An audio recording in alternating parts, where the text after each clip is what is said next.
से जहां थाना कोतवाली पुलिस ने 3 रुकनी डकैत गैंग को गिरफ्तार कर लिया है।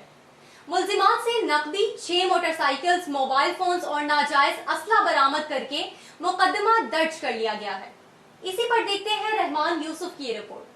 तर्जुमान सियालकोट पुलिस के मुताबिक SHO कोतवाली जहांजेब खान ने पुलिस टीम के हमरा कार्रवाई करते हुए डकैती समेत दीगर संगीन वारदातों में मुलव्विस रिकॉर्ड याफ्ता डाकुओं के 3 रुकनी गैंग को सरगना समेत गिरफ्तार कर लिया है। गिरफ्तार मुल्जिमान में हसन, अवैस और नौमान शामिल हैं। गिरफ्तार मुल्जिमान से दौरान तफ्तीश शहरियों से छीनी गई 6 मोटरसाइकिलें, 1 लाख से जायद नकदी, मोबाइल फोन और असला बरामद कर लिया गया है। मुल्जिमान ने इंकशाफ किया है कि वो सुनसान सड़क पर शहरियों को रोकते और इनको लूट कर फरार हो जाते थे। मुल्जिमान ने दर्जन से जायद वारदातों का इंकशाफ किया है, जबकि कोतवाली पुलिस ने मुल्जिमान से बरामद होने वाली मोटरसाइकिलों को इनके असल मालिकान के हवाले कर दिया।